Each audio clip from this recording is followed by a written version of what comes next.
está ouvindo o podcast Mulheres Movimentam, um podcast sobre os trânsitos de mulheres pela vida e pelo mundo.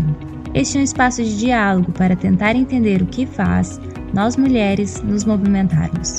Eu sou a Flávia Shows, comunicadora, internacionalista, virginiana com ascendente em peixes e Vênus em câncer. E junto comigo está a Patrícia Silva, também internacionalista, sonhadora, leonina com ascendente em câncer e Vênus em virgem. Nesse podcast você vai ouvir um tanto de reflexão e um tanto de trivialidade. A gente fala sobre sonho e impedimento, sobre mover, mas também sobre saber ficar parada, sobre o que nos engrandece, mas também sobre aquilo que nos violenta, sobre amor ao outro e também sobre pertencer a si mesmo. Vem com a gente! Olá, pessoal! Sejam bem-vindas, bem-vindos e bem-vindes à nova temporada do Mulheres Movimentam. Eu sou a Flávia Shows e comigo está a Patrícia. Oi, pessoal! Estamos aqui hoje, mais uma vez, numa tarde de outono, para a segunda temporada do podcast Mulheres Movimentam. Sejam todos muito bem-vindos, bem-vindas e bem-vindes. Estamos aqui muito empolgadas, tiramos aí umas férias que era para ser de um mês. Um mês foi virando uma semana a mais, no fim tivemos aí um break de 2 meses, mas como a gente estava conversando em off, parece que foi assim, piscamos os olhos, estamos aqui de novo. Estamos muito empolgadas, com várias ideias e muito ansiosas de trazer mais e mais mulheres e dar uma diversificada e trazer algumas outras temáticas que a gente ainda não trabalhou, então a gente está bem empolgada para esse novo início e seguimos aprendendo e curtindo e nos conhecendo cada vez mais nessa trajetória aí que é coletiva, né?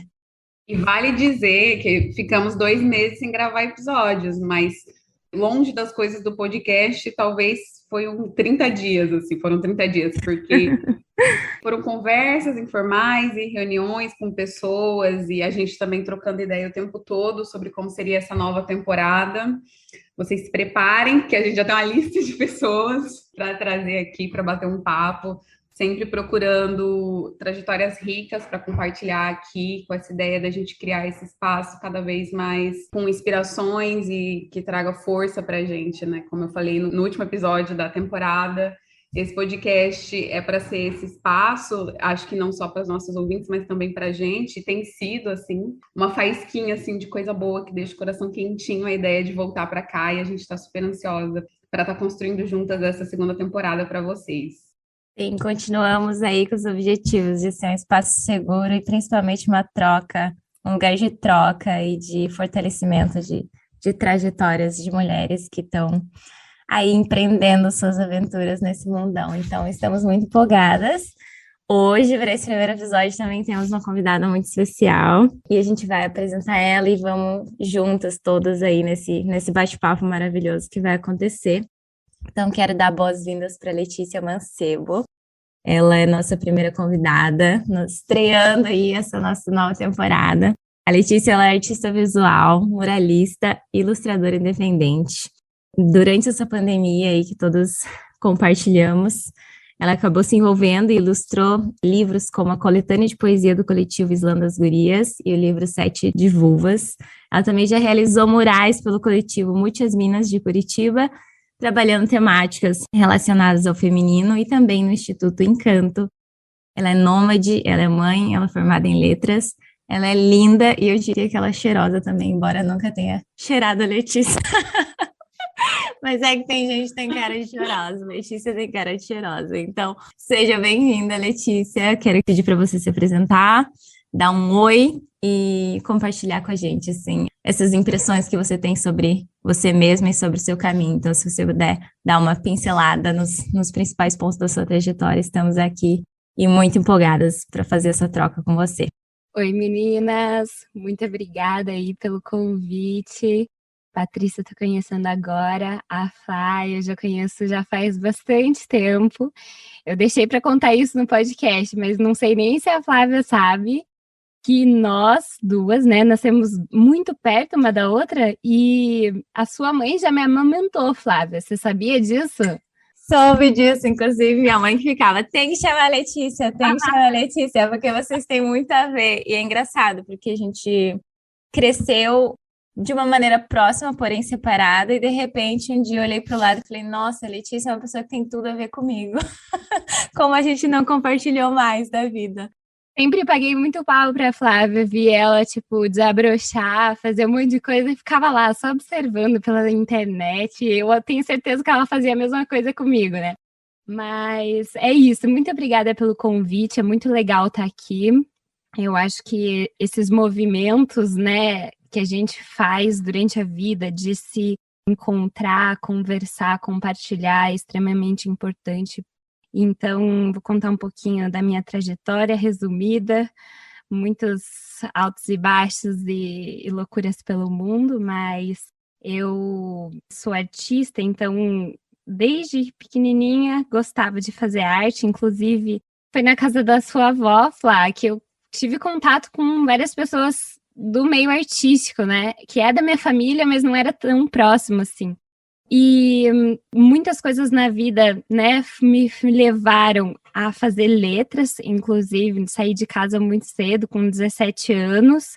Eu fui para os Estados Unidos, fui trabalhar como babá, fui trabalhar numa galeria de arte, assim, ajudar mesmo, qualquer coisa que tinha ali eu estava ajudando. Num jornal também de um tio, primo da minha mãe, aleatório, assim, tipo, qualquer coisa, tamo aí para aprender inglês, para viver um pouco, para descobrir o que eu queria. E aí eu lembro que eu participei de um evento da Globo Internacional, onde eu tinha quase certeza que eu queria fazer jornalismo, né? Eu era boa em me comunicar, me dava bem com todo mundo. Falei, jornalismo. E aí os jornalistas ficaram fazendo a minha cabeça, falando que eu não podia fazer jornalismo, que eu ia me dar mal, que era uma profissão, um fim de carreira. E aí eu conheci o Luiz Fernando Veríssimo, que eu era super fã na época, já adorava ler e tudo mais, e ele fez letras, né? Ele se formou em letras. E aí ele assinou um livro para mim, e a gente trocou uma ideia, eu ganhei um livro dele e tal. Eu falei, cara, quero fazer letras, vou escrever, vou ser escritora, sei lá. E voltei para o Brasil com essa cabeça, ali com 18 anos, mais ou menos, e resolvi fazer letras, já tinha, tipo, esquecido dessa coisa, tipo, artística, assim, gostava de pintar, desenhar, tinha feito curso de pintura, de desenho e essas coisinhas, mas meio que ficou esquecido. Durante a minha faculdade, quase nenhum momento desenhei, pintei. Mas, quando eu me formei, eu pensava, né? Cara, dei aula 4 anos de faculdade, gosto muito de literatura, mas não faz sentido para mim a educação tradicional. Comecei a perceber que aquele universo não combinava comigo. Eu até gostava de dar aula em cursinho, eu dei aula num cursinho social, assim, era legal essa troca com os alunos, mas eu me sentia muito ensinando eles a passar na prova e não falando sobre arte, né? Aí já acendeu a luzinha, tipo, come on, Letícia, vamos fazer alguma coisa, tipo, ligada à arte, isso daqui, né, você vai ficar patinando em algo que não tem tanto a ver com você. Aí eu falei, quer saber? Vou para São Paulo, vou sair, vou me formar e vou trabalhar de qualquer coisa para ver se eu encontro o meu caminho, né? Fui para São Paulo, morei, trabalhei num hostel, num restaurante, me matei de trabalhar naquela vida louca de São Paulo e também muito longe de fazer qualquer coisa ligada à arte, né? Porém, depois morei uma época na casa de uma amiga e o pai dela, ele pintava pra caralho. Um artista surrealista fudido, assim. Era aposentado já e passava os dias assim dentro de casa, a gente trocando muita ideia, ouvindo música, e meio que foi um período sabático assim, onde eu ficava todo dia pintando com ele, a gente saía, trocava ideias sobre o mundo, sobre a vida. E aí eu falei, caramba, tipo, algo dentro de mim brilhou muito e me chamou demais, né? Na época eu já tinha conhecido meu atual marido, eu tinha conhecido ele no Rio também, numa viagem bem aleatória, dessas que a gente faz para ver o que acontece, e foi bem isso. Eu conheci ele trabalhava no circo, estava fazendo uma turnê nos Estados Unidos. E aí, depois desse período em São Paulo, eu fui encontrar ele lá.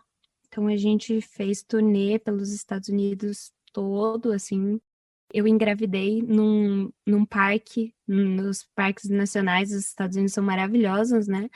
Então, teve um parque que se chamava Grayson Highlands, ali na divisa de Virgínia e os outros estados, com pôneis selvagens, assim, a gente acordando de manhã na barraca, e os pôneizinhos, e a gente escalando.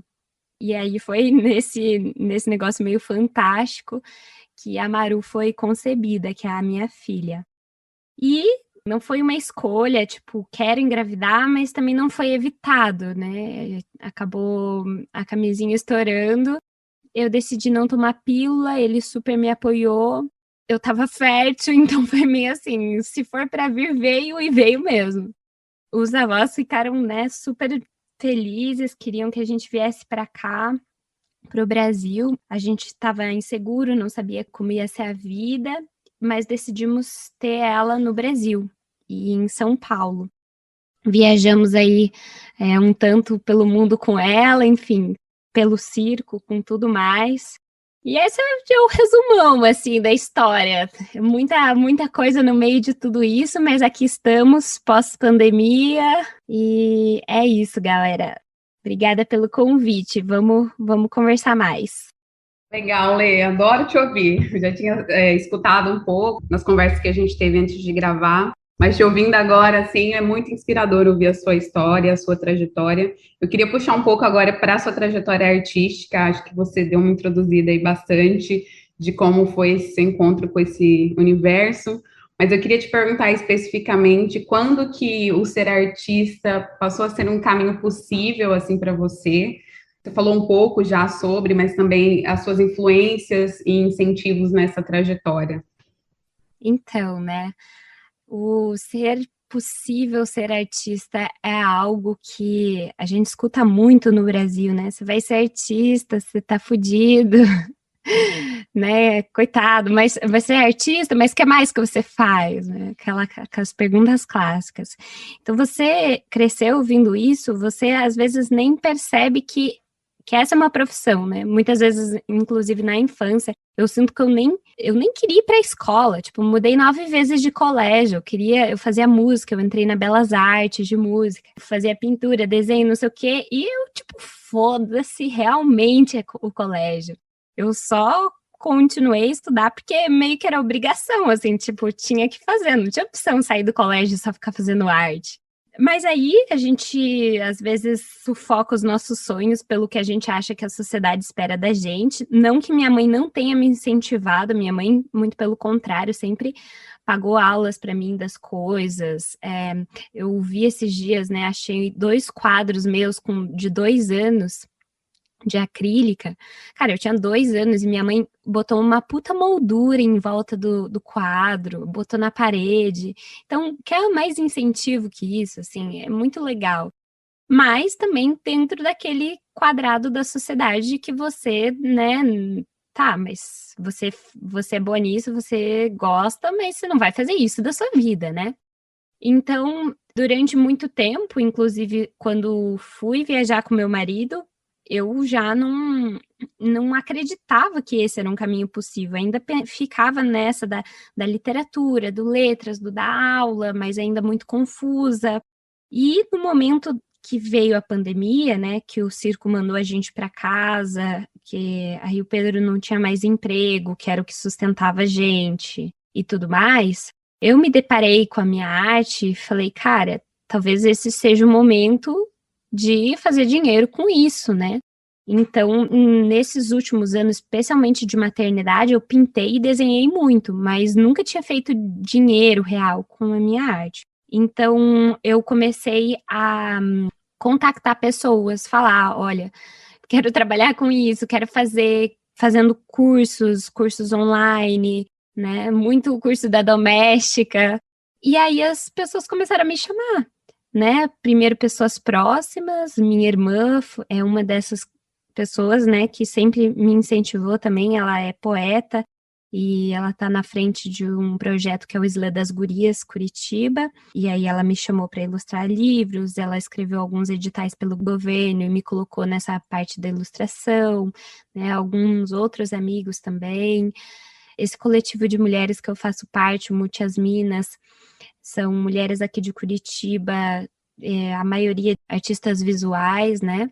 Elas também apoiaram super, colocaram aí para fazer vários projetos. Então, do nada, quando eu resolvi falar, não, eu vou monetizar e a gente precisa viver disso, precisamos sustentar a família, porque fudeu, começaram a surgir coisas assim, né? E foi bem surpreendente, porque durante, 4, 5 meses, assim, logo que eu comecei, eu tive vários projetos. Depois deu uma diminuída, porque também eu comecei a focar em outras coisas, o Pedro também começou a trabalhar, e aí vem aquela coisa de cuidar da casa, maternidade, tudo mais, né? Aquele malabarismo que as mulheres mães conhecem bem. E aí também a gente vai deixando algumas coisas de lado, mas tem fluído lindamente. Eu me sinto extremamente contemplada de estar nessa jornada como artista. É um prazer imenso, especialmente poder trazer algo que está dentro de mim, né, sobre mulheres, sobre o feminino. E é isso. Sim, esse seu último comentário já puxa a próxima pergunta. Eu fiquei pensando bastante quando a gente estava conversando em off e depois dessa conversa, eu fiquei refletindo, né?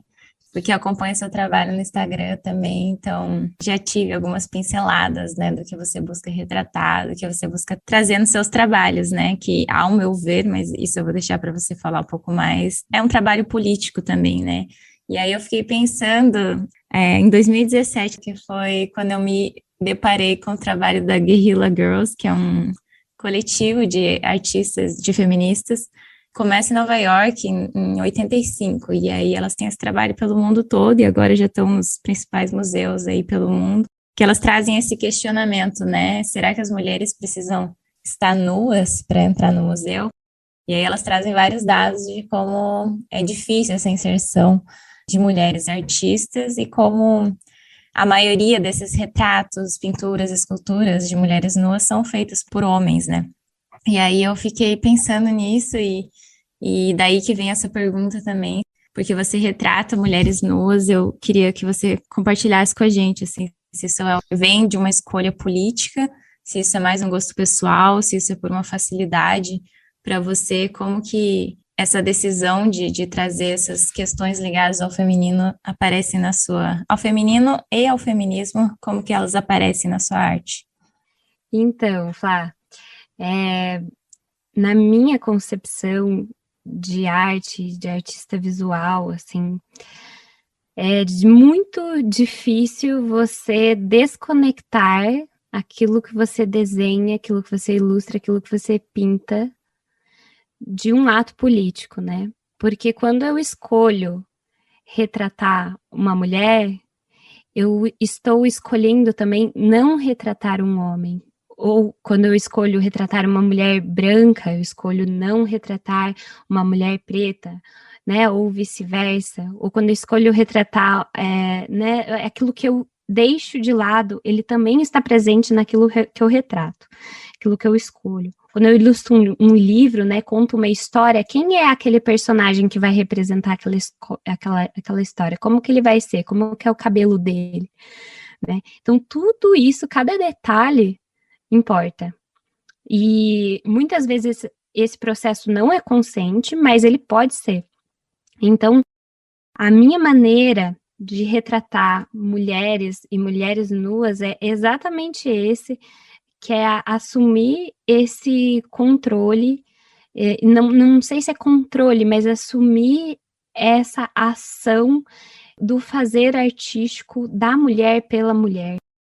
Como você mencionou, né, sabiamente, esse movimento, assim, das mulheres nuas no museu estarem lá, né, sendo retratadas por homens.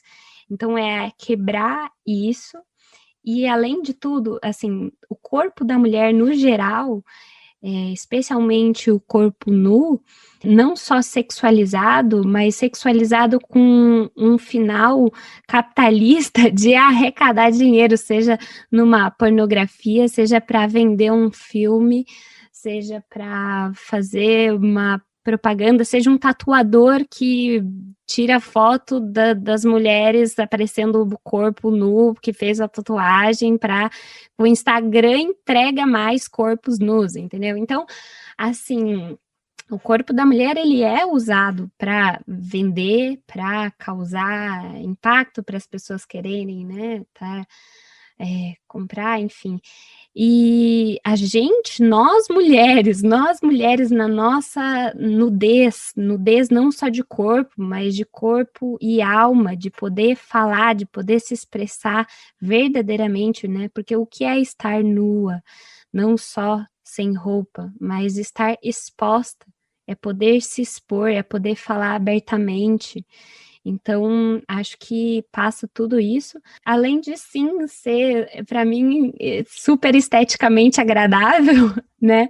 Eu acho o corpo da mulher um corpo muito lindo, e não só necessariamente sexual, é simplesmente a beleza pela beleza, né?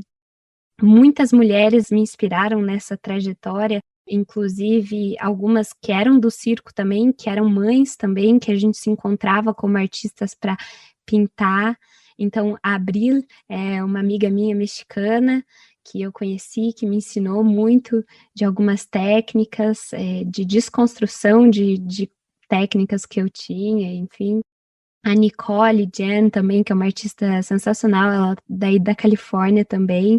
São essas grandes mulheres que passaram pelo meu caminho, que eu pude pintar junto, desenhar, que me inspiram demais. Muito incrível aqui o que você compartilha com a gente. Eu agora, te escutando falar, lembrei das outras mulheres artistas que passaram por aqui, falando um pouco sobre como o ser artista passa muito por esse transbordamento, né? Tanto do afetivo, como do psicológico, como do político de cada uma delas. E é sempre muito incrível quando a gente recebe uma artista que fala um pouco mais sobre isso, assim.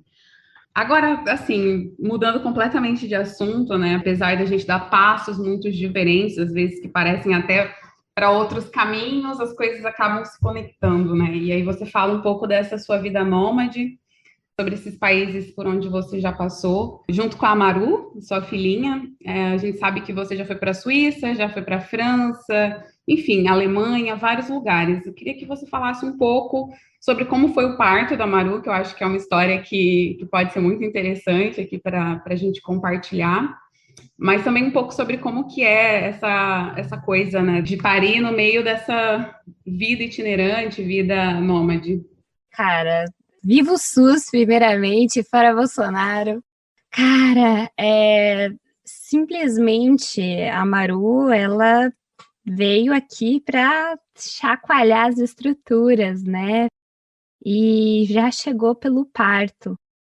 A gente escolheu ter ela no Brasil, perto da família, para ter todo esse apoio e suporte. Isso, para mim, eu tenho certeza que foi essencial. E aí, quando a gente decidiu ter ela em São Paulo, eu pesquisei sobre uma casa de parto que se chama Casa Ângela. É uma casa que é subsidiada pelo SUS e também é uma ONG, então tem outros tipos de subsídio ali, mas ela atende a periferia ali na zona sul de São Paulo, e é um lugar, assim, extraordinário, sensacional, incrível, não tenho o que falar. Desde o atendimento, do primeiro acolhimento, até todas as aulas que eles dão, porque é extremamente necessário a gente conhecer o nosso corpo, a gente conhecer aquilo que está acontecendo com a gente, até se a gente precisar ir para um hospital, né, os nossos direitos, eles explicam tudo. Tem várias aulas sobre até, né, o pós-parto, o puerpério, os primeiros cuidados com o bebê. Foi maravilhoso ter acesso a tudo isso, gratuito, acupuntura antes do parto, né, para ajudar na dilatação, banheira, bola, música, chuveiro, poder andar, dançar, fazer o que eu quisesse. 2 acompanhantes na sala de parto, quem já pariu sabe o quanto isso é sensacional. Então teve a minha irmã e o meu marido ali me apoiando, me ajudando, puxando meu braço que eu pedia para eu me ajudar a me alongar. E aí foi nesse meio, assim, a gente não sabia o sexo dela, a gente decidiu descobrir na hora que ela nascesse, porque pra gente realmente não importava se era menino, se era menina. Eu sentia que era menina, mas... E aí, quando nasceu, eu já nem tinha escolhido o nome de menino, porque eu já sabia, assim, um instinto muito grande. E aí, nasceu, eu senti a Maru, que é um nome nativo mesmo, Guarani significa chuva, tem várias outras culturas nativas, assim, indígenas pelo mundo, mas no Tupi é chuva. E ela veio, assim, realmente para molhar e fazer transbordar nós mesmos e ensinar muita coisa. E eu sou muito grata ao SUS, muito grata à Casa Ângela por ter proporcionado isso. Com 8 meses, a gente já caiu em turnê de novo. O Pedro foi chamado para uma turnê, ser fixo numa turnê que se chamava Totem, no Circo du Soleil. E aí, o primeiro país foi Suíça, vários perrengues com a Maru super bebezinha, assim, porque quarto pequeno, a gente morava numa cidade, primeira cidade que a gente foi era em Zurique, mas a gente ficava numa cidade tipo região metropolitana, assim, que era Kloten, a gente chamava de Skloten, porque era muito escrota a cidade, né? Não tinha nada, era difícil de chegar nos lugares, o quarto era pequeno, a galera brigava perto do lugar, meio bizarra a situação, enfim. E a vida de turnê foi assim, às vezes a gente ficava num lugar mais gostoso, em Londres foi um pouco mais chique, uns quartos um pouco maiores, a localização um pouco melhor, mais perto do metrô, mas quando a gente foi para Genebra, a gente tinha que ficar na França, e nossa bicicleta foi roubada. Então, assim, tem tanto a vida, assim, né, que a galera acompanha, mais glamurosa, de estar viajando, de estar na Europa, mas ao mesmo tempo você está vivendo em malas com um bebê, indo para o Brasil ter que resolver questão de visto e gastando pra caramba com isso, assim. E eu viajando sozinha com ela, classe econômica, ela em cima de mim, mais um monte de mala, e a galera não dá lugar no avião, puta que pariu, vontade de matar todo mundo, mas a gente vai enfrentando essas coisas e vai crescendo e vai vendo, tipo, nossa, porra, eu consigo, né? E aí você vê, você tá assim, se achando na pior, e daí quando você olha pro lado, tem uma mulher com um bebezinho e o outro mais velho, e, tipo, 3 filhos, assim, sabe? Fazendo a mesma coisa que você. Fala, caralho, velho. Nossa, a gente é forte demais, assim. Não quero glamourizar isso, mas às vezes a gente, né, tem medo de não conseguir e vai lá e enfrenta e dá conta e é isso aí. É muito gratificante, assim, a vida do circo, mas tem que estar disposto, né? Ficar longe da família, dos amigos, né? Às vezes um ou outro vai visitar, às vezes dá para voltar, mas é uma fase grande de aprendizado para todos e estamos agora num período pós-pandemia, daqui a pouquinho, novembro, dezembro, indo de novo, né? Voltando finalmente à nossa vida de turnê, que é algo que a gente gosta muito, né? Sente falta da família do circo também.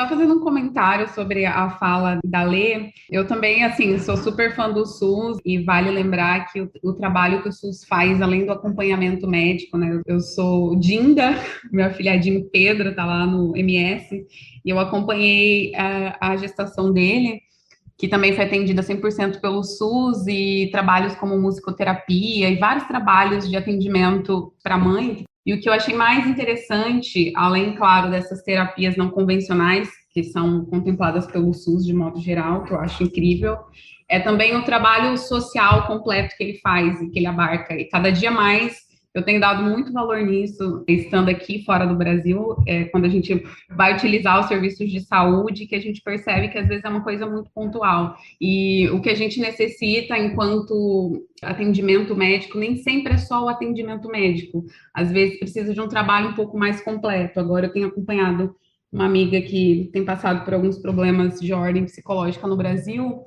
e esse tratamento ele precisa às vezes se estender, por exemplo, para a família, de forma a orientar a família, para qual tipo de tratamento que aquela pessoa precisa receber, para que ela consiga passar por aquele momento E a gente fala muito aqui sobre psicologia, sobre saúde, e aí vale mais uma vez ressaltar que o SUS tem um trabalho incrível nessa área, né? Então a gente levanta aqui a bandeira do Viva SUS, e que linda a história do parto da Amaru, que linda, eu já vou aqui pesquisar sobre a Casa Ângela e já fica essa recomendação aí para quem for de São Paulo.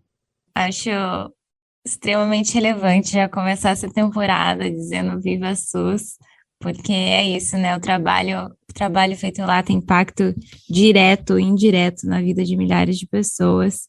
E é muito isso que a Paty falou, quando a gente está fora e eu tô aqui nos países que é caríssimo, caríssimo. Qualquer coisa que você vai fazer é muito dinheiro investido em saúde e até a própria cultura nos Estados Unidos é de não ir ao médico. Você espera até o último momento para ir no médico se você não tem um plano de saúde, porque sai muito caro, né? Então, achei maravilhoso. Achei linda como a Maru foi concebida, trazida a esse mundo com pôneis selvagens. E aí, como ela é trazida nesse mundo, né, através do SUS, assim, é maravilhoso. Muito obrigada por compartilhar com a gente, Letícia, e com nossos ouvintes também.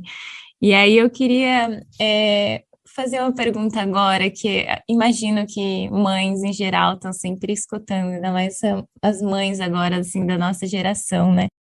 Quem conviveu e convive com crianças, bebês e com mães sabe como é puxado, né? Como é um momento da vida, e agora a Maru tá com 3 aninhos, né? Como ainda demanda muito, muito dos pais ali, como sendo provedores de tudo, né? De comida, de amor, de educação. Então, eu queria te perguntar como está sendo essa volta ao eu, se ela está acontecendo, como está sendo se reconectar com a Letícia, que não é somente mãe. Então, Flá, assim, eu gosto de ressaltar que ser pai e mãe, a minha perspectiva é que não é tão difícil. Agora, ser um bom pai e mãe, isso demanda, né? Demanda tempo, demanda energia. Eu me dediquei muito, assim, no início da maternidade, amamentei ela até 1 ano e meio, até 1 ano e 10 meses, todo o processo na turnê, então eu conseguia, às vezes, tirar um tempo ou outro para pintar, para fazer alguma coisinha, mas é um bebê o tempo todo ali com você em livre demanda, né? É bastante coisa, é bem intenso. E eu senti que depois, quando parou a amamentação, primeiro que no dia seguinte, cara, né, assim, 2 dias sem mamar, eu já, caralho, meu corpo é meu de novo, né? Pegava no meu peito, pegava em mim mesma, me senti de maneira diferente. E vou dizer, agora que ela tá com 3 anos, quase 4, que eu vou dizer que eu tô sentindo meu corpo full, sabe? Tipo, de novo, assim, níveis de hormônio, de tesão, de energia, mais focados, inclusive para criar, né? Porque eu trabalho com arte, com criação, desenvolvimento de algo novo. E tem tudo a ver também com por que a gente fala, né? Uma cria, é um filho ali que você gerou, que você pariu. E para mim, toda a arte é uma criação, né? Também é um novo filho que você gestou, que você pariu, né? E demanda essa energia em maior ou menos grau, assim, claro que, né, não existe toda uma demanda de cuidado para frente e tudo mais, mas existe uma demanda daquilo ser gerado. Então, ter parado de amamentar, ter começado a voltar mais para mim, né? E agora o desafio está sendo equilibrar as coisas, né? Aprender a ser uma boa mãe na medida que a Maru vai crescendo e vai demandando coisas diferentes. Entender que não é porque eu tô cuidando dela e cuidando da casa e fazendo uma comida e lavando louça que eu sou menos feminista. Não, é importante para qualquer pessoa cuidar da sua casa, cuidar do seu lar, né? Cuidar da sua filha, da sua prole, e ao mesmo tempo também cuidar de si, né? Em primeiro lugar, cuidar de si e fazer as coisas que são importantes para você. Então, para mim está sendo aprender dia após dia, cada momento um desafio. A Maru ainda não vai para a escola. Para mim, antes de ter ela, era sempre uma questão, tipo, não quero mandar ela para a escola cedo, quero trazer uma coisa, uma visão ampla do mundo para ela conhecer outras línguas, ela já está falando inglês, Mas, assim, é um desafio, cara. É foda, não é fácil. Mas a recompensa é bem grande, assim, vê-la crescendo saudável, inteligente, muito esperta, querendo conhecer o mundo, é muito gratificante. Então, é aquela coisa, um dia de cada vez, respirando fundo e vendo quais vão ser as surpresas do dia seguinte, assim, ainda não tem uma forma, uma solução. Eu tô mais nesse negócio, assim, eu não quero ser uma housewife, né? Eu não quero ser uma dona de casa, mas eu também sou dona de casa e tá tudo bem. Todo mundo é dono de casa, não é que eu sou dona de casa e meu marido não é. Não, ele também é super dono de casa, né? Então, bora, vamos junto, cuidar da nossa casa, dos nossos filhos. A sociedade que a gente vive é assim meio injusta. O mais foda, eu acho que é ser dona de casa e fazer arte e ser pobre no Brasil, com o governo Bolsonaro, isso é o mais difícil. Mas a gente vai aos pouquinhos aprendendo e seguindo o jogo, né? Um dia de cada vez.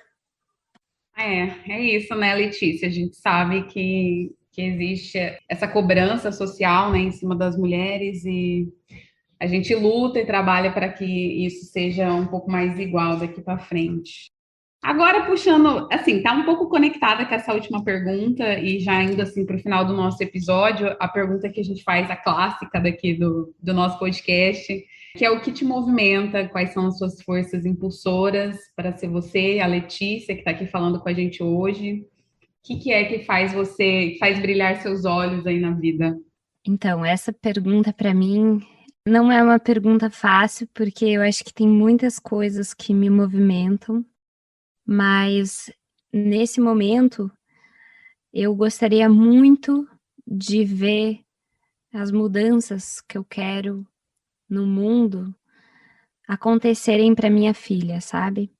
Para minha filha que é mulher, para minha filha que está crescendo no meio de todas essas mudanças climáticas, nessas estruturas assim patriarcais, né? Quer queira, quer não, a gente ainda está dentro de uma bolha que discute sobre isso, mas ainda, né, vivemos nesse patriarcado. Então, o que me movimenta é poder, de alguma forma, no meu trabalho de formiguinha, no meu fazer artístico, no meu fazer como mãe, no livro que eu escolho ler para ela, todas as minhas escolhas, que são escolhas políticas, poder ver essas mudanças no âmbito da minha família e no âmbito social, né? Seja priorizar fazer minha terapia, respeitar o espaço do outro, ouvir, saber pedir desculpas, não que eu seja boa em todas essas coisas, não que eu acerte sempre, né?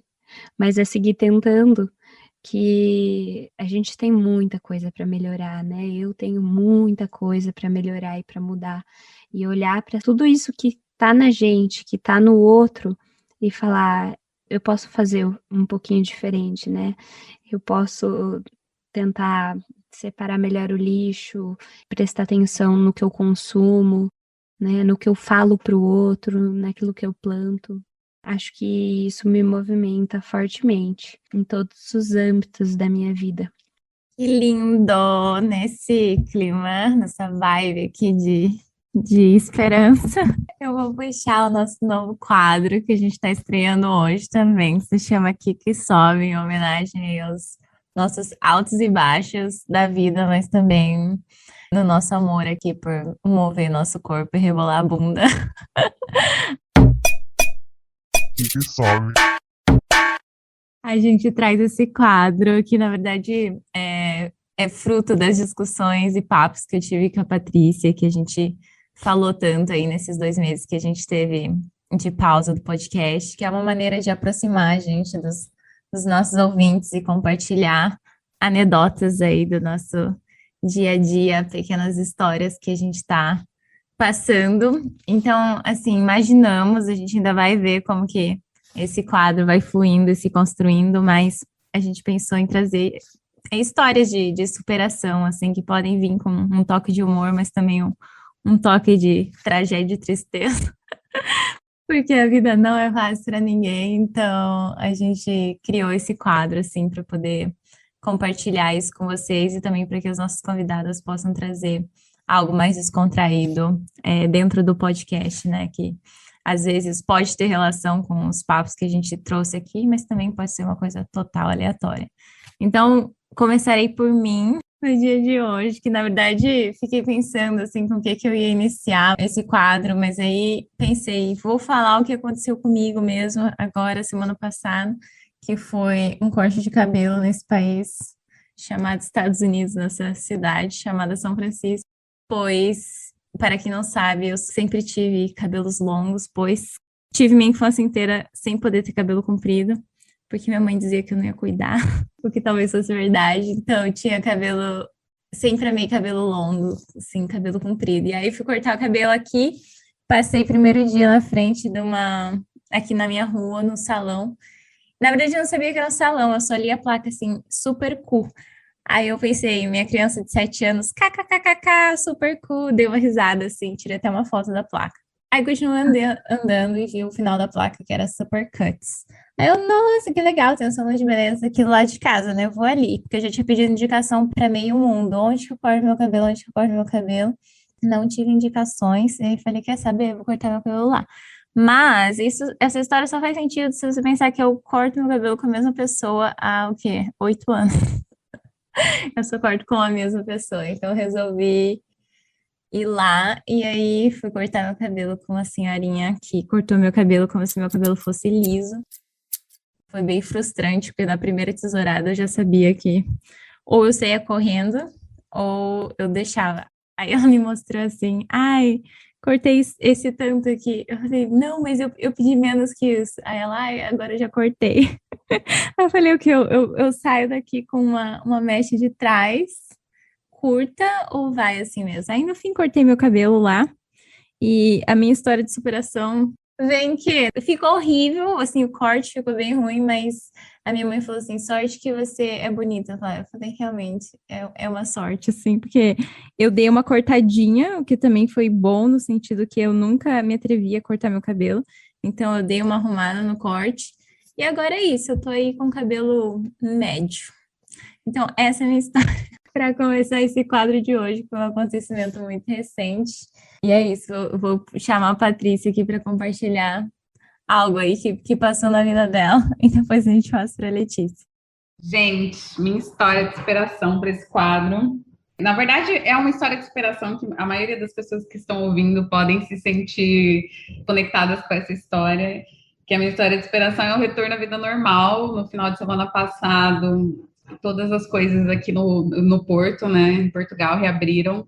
Então, a vida normal basicamente retornou, o novo normal, né? Claro, as pessoas ainda usam máscaras, álcool em gel e coisas do tipo, mas as baladas estão abertas, os bares agora ficam abertos até as 4 da manhã.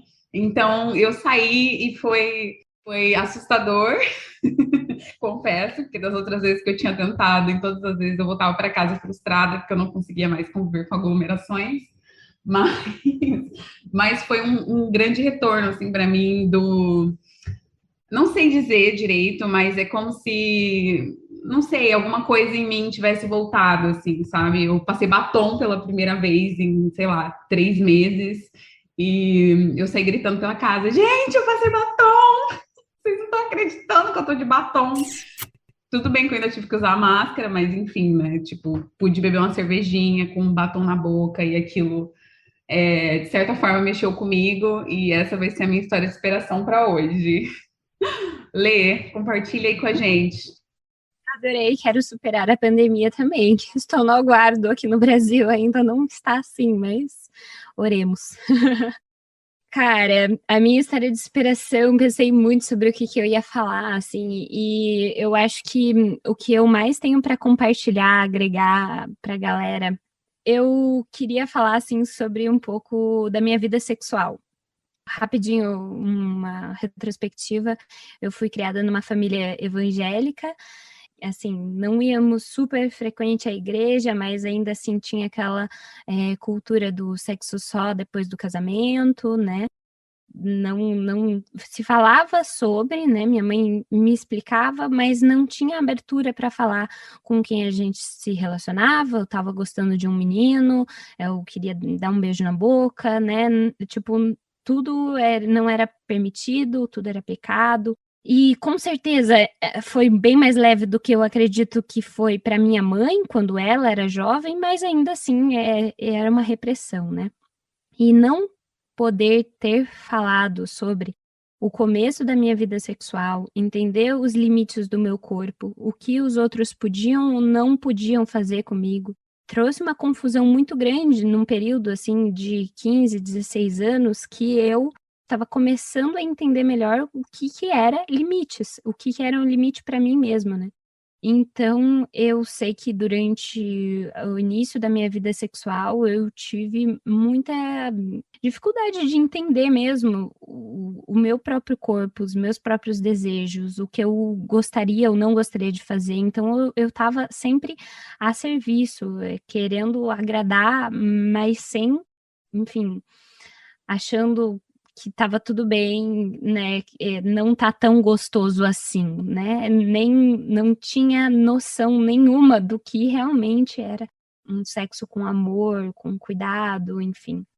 E eu acho que a grande superação da minha vida tem sido, é um processo lento, mas eu acredito que agora está um pouquinho mais avançado, digamos, do que já esteve no passado, é eu saber me conhecer, né, entender os meus limites, saber dizer sim, saber dizer não, saber falar tudo que eu preciso falar, sem medo do outro achar ruim, do outro, né, fazer cara feia, também me entender como bissexual e saber que tá tudo certo, é isso aí. A gente é um ser completo, a gente não precisa ficar se curvando ao patriarcado, se cortando, se mutilando, né? E às vezes uma mutilação que ela não é explícita, né? Mas é interna, nas pequenas palavras não ditas. Então, eu sim sinto que não é uma superação completa ainda, mas é um processo que tá muito bonito, assim, tô muito feliz com a minha caminhada nesse sentido. E espero que eu falar sobre isso possa tocar outras pessoas que também estão passando por isso. Eu achei maravilhoso esse comentário de, sabe, se conformar que não é tão gostoso, gente. Quem nunca, né? Quem nunca? Eu acho que demorou muito tempo para eu entender isso, internalizar isso e fazer isso aparecer na prática, né? Como assim, mulheres se conformam, né? De não tá tão gostoso, mas ok.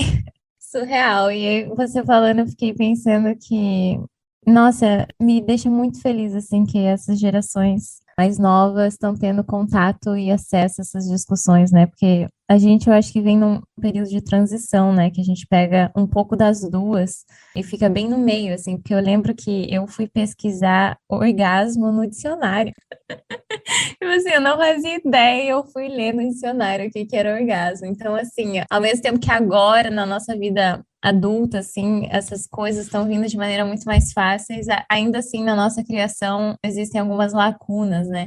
Então, eu fico muito, muito feliz. Essa é uma história que penso que seja um kick sobe aí para muitas outras mulheres. Então, achei maravilhoso. Muito obrigada pelas contribuições. E, Patrícia, o batom também permitiu esse momento de se conectar comigo quando eu passei batom. Nossa Senhora, eu comprei os batons que ficaram guardados, né? E agora eu tô usando todos eles. Eu falei, gente, que maravilhoso. Eu só queria usar o batom. Não, o momento do batom, gente, incrível. Espero que logo no Brasil as pessoas possam ver esse momento, porque olha. E, gente, te ouvindo falar, Lê, eu tenho muita raiva, assim, em mim internalizada, preciso talvez curar um pouco disso, em relação a essa coisa da sexualidade, assim, privada das mulheres, né? Que eu acho que se tem uma coisa cruel que o patriarcado e o machismo, de modo geral, faz, é colocar, estabelecer esse limite, né, da mulher não encontrar prazer no seu próprio corpo. Porque eu acho cara, é a nossa casa, né? A gente já nasce com isso, é o nosso próprio templo, assim. E você descobrir prazer no seu corpo com você mesma, né? Não precisa ser nem com outra pessoa, assim. Você descobrir o prazer no seu corpo como algo acessível, como algo que você tem ali, é, é algo de empoderador, assim, de uma forma muito libertadora, eu diria, para o atual sistema onde a gente vive, né? E como a Flá falou, eu também fico muito feliz em pensar que essas novas gerações vêm, assim, com um acesso mais facilitado a esse tipo de discussão e esse tipo de conteúdo, assim. Acho que é muito isso mesmo, da gente vir de uma geração, às vezes, muito podada pela questão religiosa também, mas não só, né? E apesar também da gente ter essas discussões avançando, a gente não pode esquecer que a onda conservadora, ela também tem aparecido aí de uma forma um pouco assustadora, né? A gente espera que essa guerra seja vencida pelo nosso lado. Mas é isso, assim, fico feliz de você compartilhar isso com a gente, Lê, que às vezes, até para a gente falar sobre isso é complicado. Obrigada aí por ter trazido essa bola aí pra gente.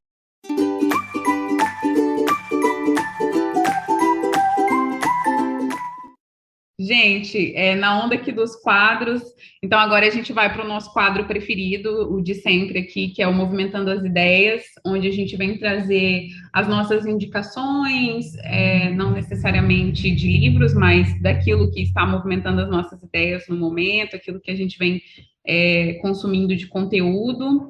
Lê, não sei se já separou alguma coisa, se quiser começar aqui trazendo as suas indicações para a gente. Sim, eu já separei, eu tenho um livro muito interessante para indicar, que tem tudo a ver com o que a gente já falou.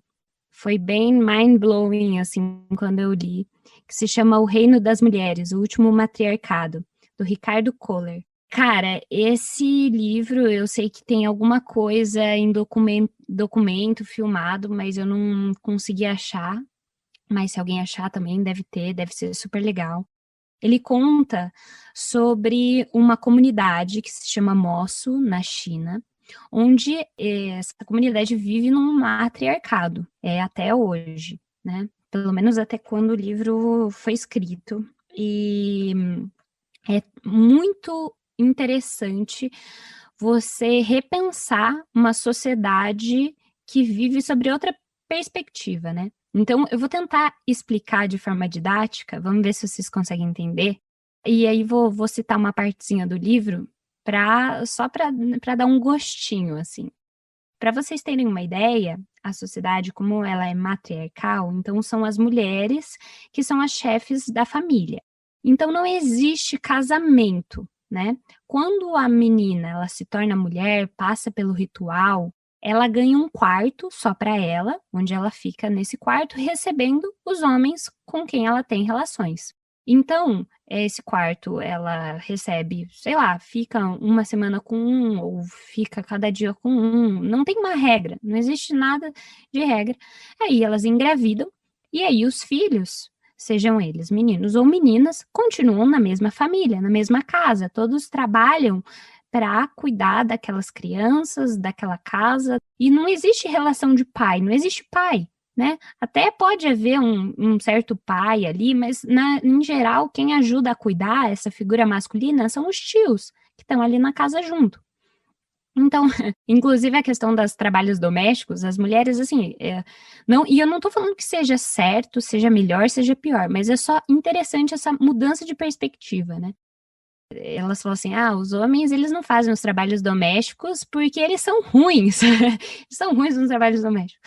Eles são responsáveis pelas tomadas das grandes decisões. Então, até tem um chefe da comunidade lá que é homem, o cara mais velho da casa, às vezes ele diz onde é que ele tem que comprar um terreno, se ele tem que comprar tantas cabras ou não. Mas essas são as decisões grandes, mas as decisões do dia a dia, quem dá a última palavra, quem resolve as coisas são as mulheres. E aí, a partir disso, eu vou ler um trechinho do livro que fala sobre o rompimento nas relações, tipo, de um namorado ou de uma pessoa ali que é o companheiro meio que fixo, ou não precisa ser fixo daquela mulher, né? Então, um rompimento à maneira moço, sem escândalos nem censuras. Um caminho sem obstáculos para o esquecimento rápido. Como tem menos expectativas em relação ao parceiro e as necessidades de família, segurança e futuro estão em outro âmbito. É menos o que perdem e o luto é mais curto e suportável. A ruptura não lhes é indiferente. A dor os comove, mas não os prende. Então, fica de lição para mim como as nossas relações, né, entre, né, as pessoas com quem a gente se relaciona sexualmente, às vezes estão muito ligadas a essas futuro, família, filho, né, com essa casa junto, né, todas essas expectativas tão grandes, enfim, e às vezes por isso também dói tanto e a gente se apega tanto, então, assim, eles falam, tipo, não é que as pessoas não sofrem, né, lá porque rompeu um relacionamento e tal, mas assim, se você sofrer demais, começa a ficar meio estranho, ou você ter ciúme porque tá com outro, porque não existe, mas e daí, o que você vai fazer com isso, sabe? Enfim, então vale a pena a leitura, é uma viradinha de chave ali legal, que a gente repensa algumas coisas da nossa própria maneira de viver. Espero que vocês gostem. Caramba, que recomendação, hein, Lê? Você falando sobre o livro, que eu já marquei aqui para minha próxima leitura, me lembrou muito, eu não sei se a Flá vai compartilhar disso comigo, mas da minha perspectiva, até em relação a Moçambique, eu vou falar aqui a partir de uma leitura ocidental. Mas, enfim, Moçambique, eu estudei também um pouco sobre isso. Moçambique tem algumas sociedades matrilineares, onde a transmissão do casamento e de bens é feita pela linhagem feminina e não pela masculina. São só em algumas regiões, ali onde a gente morou no sul não é assim, mas no norte e centro do país é um pouco assim. E como muda a nossa perspectiva de enxergar as coisas. É incrível, assim, ter tido contato, mesmo que pouco, com esse tipo de sociedade, mas é muito interessante, porque o casamento, quando ele ocorre, e aí eu vou falar aqui de novo a partir de uma perspectiva de leitura ocidental, o casamento, ele ocorre, e em vez de ser a mulher que vai morar com o esposo, perto da família do esposo, como é o que acontece no Sul, de modo geral, é o homem que se desloca para residir com a mulher, próximo à família da mulher. Então, na separação, caso hajam filhos ou caso hajam bens, esse homem que se retira, ele que sai da casa, ele que deixa a família e não a mulher. O que garante uma estrutura ali para essa mulher que vai ficar sozinha e possivelmente com crianças, é muito melhor e com chances ali de um recomeço muito mais fácil do que nessa outra, nessa patrilinearidade, né, onde a mulher que vai para a família do homem, né, em Moçambique existe a questão também do lobolo, né, que se paga um valor estipulado, uma troca de bens para esse casamento. Então, esse lobolo, ele acontece de forma inversa no norte do país. Então, o homem que vai pagar esse valor para se casar com a mulher, mas caso haja uma separação, é ele que se retira, né? Não é a mulher que sai sem nada no final do casamento. E mesmo assim, o que eu acho mais interessante é a perspectiva até da sexualidade, que aí também ela muda um pouco, né? Essas mulheres que estão ali no norte, antes do casamento, elas passam por um ritual ali de processos sexuais, onde mulheres mais velhas se reúnem e vão ali falar sobre como é a sexualidade de uma mulher adulta. E eu acho isso não sei nem, não tenho nem palavras para falar, mas de uma importância assim muito grande, porque essas mulheres elas vão para a vida adulta sabendo viver a sua sexualidade, né? E isso eu acho que é um valor inestimado, como a gente falava no quadro anterior, essa coisa de não existir essa castração sexual das mulheres, das mulheres conseguirem encontrar prazer no seu próprio corpo, tem um valor assim indescritível, né? Eu queria fazer o convite para quem ainda não ouviu essa última parte aqui da nossa conversa remete muito ao primeiro episódio da primeira temporada, que a Izzy conta justamente que ela teve essa experiência de conhecer uma dessas cerimônias e ela traz suas impressões também sobre isso. Então, quem está chegando agora, fica o convite para ir lá pro nosso primeiro episódio para saber um pouco mais sobre isso. E também reindicaria a Paulina Chiziane e também outras autoras moçambicanas para saber um pouco mais sobre isso, né? Porque olha que engraçado, a gente começa num papo e vai terminar em Moçambique, mas eu acho que essas experiências que a gente tem em diferentes partes do mundo também agrega muito nesse sentido. E é engraçado, porque isso, nesse momento, foi trazido por um livro, né? Aí eu já fico, assim, abismada com a importância da leitura, né? Que é fazer a gente pensar de uma diferente perspectiva, que não a nossa, mas pensar sobre a nossa existência, sobre existências de outras comunidades, né? Esse livro que você indicou, eu li ele muito novinho, alguém me deu de presente, e foi lindo, assim, te ouvir. Eu falei, nossa, eu acho que eu deveria reler agora, né? Que eu já passei por tanta coisa, que eu já tive contato com outros pontos de vista e outras sociedades. Acho que é uma leitura muito válida, assim. Então, obrigada pela sua indicação. Agora eu vou puxar para as minhas indicações. Primeiro eu quero indicar um podcast que eu tô ouvindo adoidada, que é o Mano a Mano, com o Mano Brown. Ele tá trazendo alguns convidados, acho que já são 4 ou 5 episódios no momento atual, né? Até agora, e ele já trouxe a Carol Conká, o Lula, o Fernando Holliday. Então, eu tô muito viciada nesse podcast, eu tô, assim, indicando ele para o mundo inteiro, porque realmente vale muito a pena. Ele trouxe o Drauzio Varela também. Então, tá muito rico, assim, eu recomendo para todo mundo. E a minha outra indicação é uma série que, na verdade, eu estava conversando sobre ela ontem, mas eu já assisti um tempo atrás, que tá no Hulu, que se chama Top of the Lake, que a atriz principal é Elizabeth Moss, que também protagoniza The Handmaid's Tale, Conto de Aia, e tem uma pegada, assim, parecida, também fala bastante de violência sexual e de resistência, e assim, tem gatilhos, né, então fica esse aviso também, mas é uma série muito boa, ela como atriz é incrível, é pesada também, eu não sou muito do terror barra suspense, mas as mulheres fortes dali, acho que fazem valer toda a narrativa que é contada. Então, essas são minhas indicações para hoje. E agora a Paty vai trazer e a gente vai se caminhando para o final. Gente, tem algumas indicações para fazer, mas queria falar um pouco sobre o que anda movimentando as minhas ideias. Eu estou num trabalho profundo de revirar o meu interior na terapia. Então, eu tenho estudado muito lido muito sobre psicanálise e sonhos. E estou muito impressionada, assim, sobre a relação que o nosso psicológico tem, assim, nesse mundo inconsciente que dá lapsos de aparentes bem rápidos, assim, no mundo dos sonhos, principalmente porque eu ando tendo crises de terror noturno. Então, eu tenho lido um pouco sobre isso. Então, vou reforçar aqui uma indicação que eu já fiz, que é o canal da Flor e Manu, onde tem uma série especial só sobre filosofia e psicanálise, onde ele fala bastante, inclusive indica um exercício sobre escrita interior, que fala justamente sobre esse estudo dos nossos próprios sonhos, para tentar entender um pouco desse nosso subconsciente.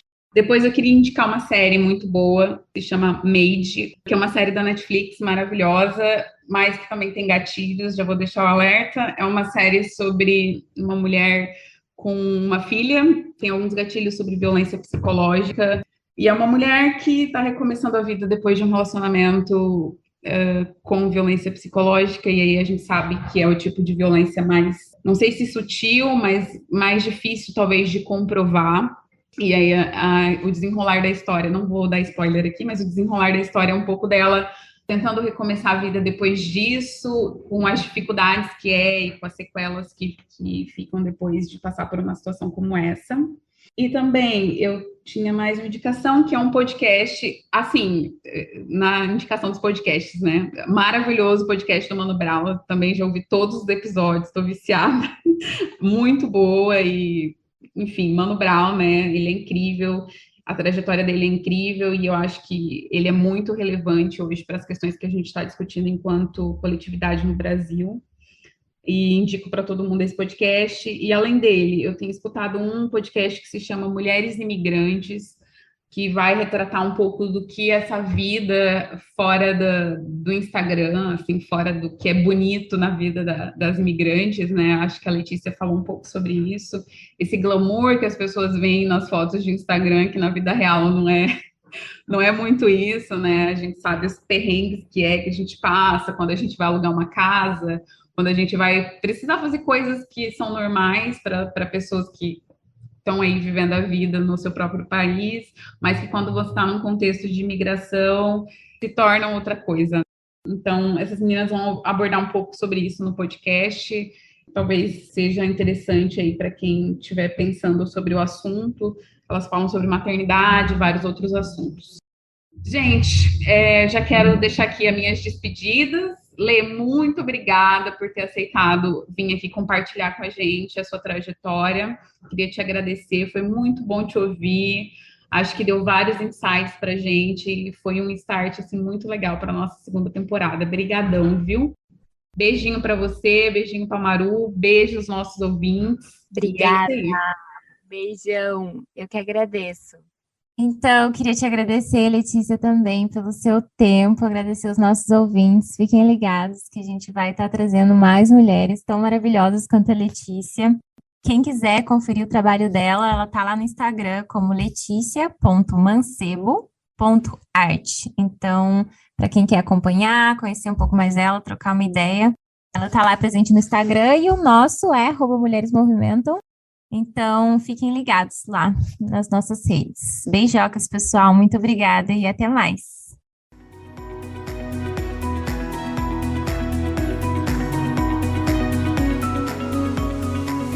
Para saber mais sobre o projeto e poder interagir conosco, siga o nosso perfil no Instagram, @mulheresmovimentam. Nosso e-mail de contato é mulheresmovimentam@gmail.com. Indique o nosso podcast para suas pessoas queridas e aproveite!